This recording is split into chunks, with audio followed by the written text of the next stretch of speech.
welcome to my channel. Today we are going to discuss about the RT-PCR procedure. In this procedure, there is two parts. Number one is the RNA separation and the number two, the detection of the character of the RNA. In this video, that's in part one, we only discuss about the how can we separate the RNA from the coronavirus. And you can see inside the RT-PCR laboratory. So let's go with me inside the highly infectious RT-PCR laboratory. Coronavirus is a RNA virus. It contains a specific RNA inside it. In this process, we will discuss that how can we extract the RNA from the virus particles. And the RNA is responsible for all the characteristic features of the virus. So it is a very important thing.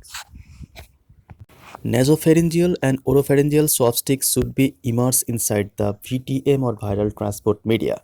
The sample collection is the very much important thing in this trace procedure.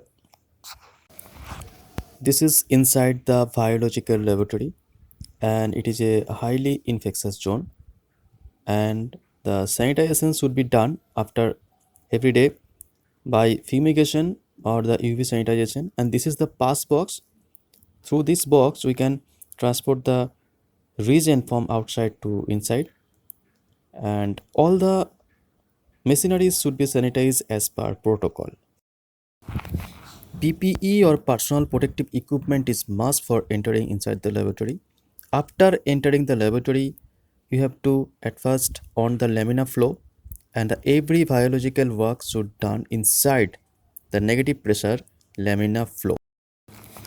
Every VTM contains a specific SRF ID including the patient name, and the line list also contains the same. At first we have to match the VTM with the line list, and then we have to put the specific laboratory ID including this patient. So these are the reagent.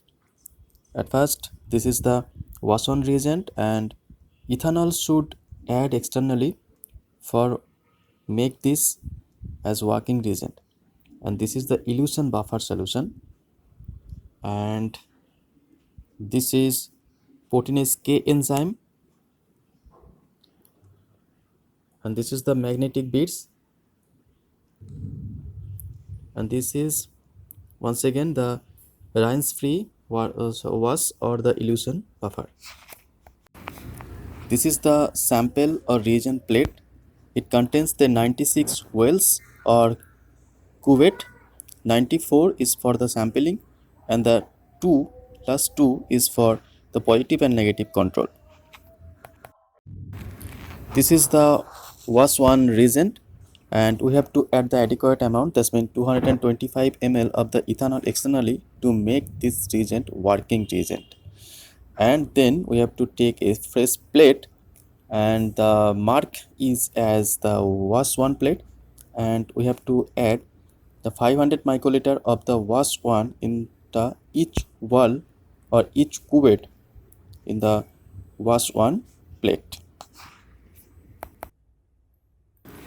This is the wash 2 reagent. Wash 2 reagent is the 80% of the ethanol, and we have to take a fresh plate and mark as wash 2, and we have to add the 1000 microliter of the wash 2 into the each wells.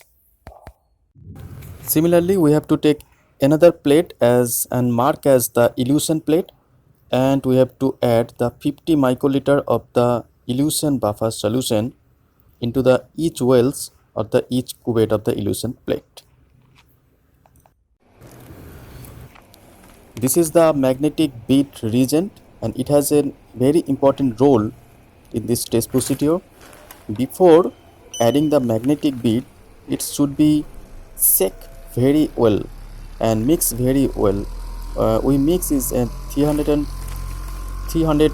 rpm in the vibrator for 30 seconds, and we have to add the 10 microliter of the magnetic bead in the each sample. This is the proteinase K, and we have to add 5 microliter of the proteinase K into the each sample.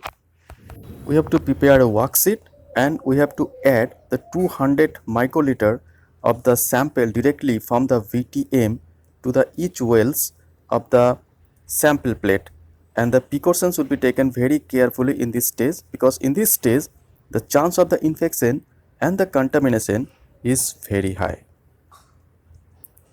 Each sample should be pipetted very carefully in this stage.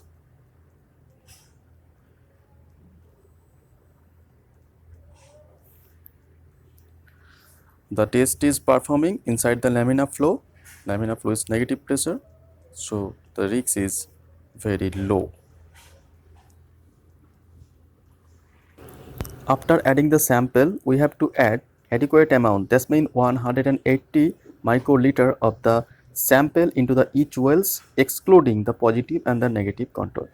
After adding the reagent, the mix very well for performing the test. This is the automatic processor RNA separator manufactured by the Thermo Scientific laboratories, and in this machine we can extract the RNA from exactly 23 minutes. At first we have to set up the programming. Yes, then press the start button, and there is dedicated slots for reagent and the sample. At first we have to add the tissue comb, that means the tips comb, and then we have to press start. Then we have to add the elution plate. We are adding the elution plate in the slot, then press start. After that, the wash 2 plate, we are placing wash 2 plate into the slot,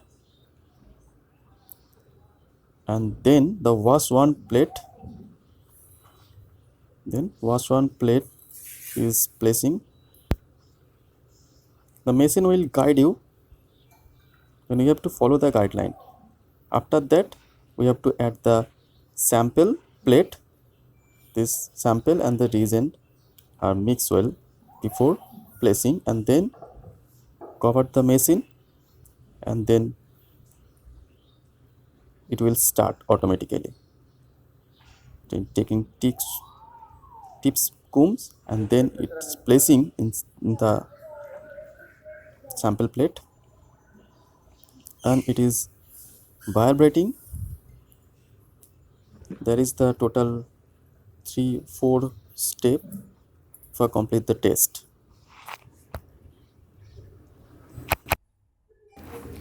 In this automatic RNA separator device, you have to just follow the guideline of the machine, and you have to just place the wash 1, wash 2 and the elution plate and the sample plate in the dedicated plate by the machine, and you can easily get the RNA into the elution plate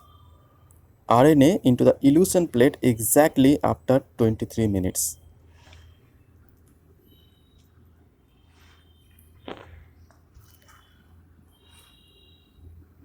This is the after 23 minutes we are now getting the RNA, and RNA, you can get the RNA into the elution plate.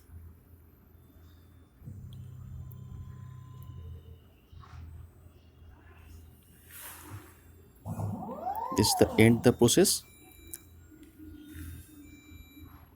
is end, and RNA is ready for further process. So friend, this is all about the RNA separation. Hopes you understand the procedure, and please follow the next video. Thank you.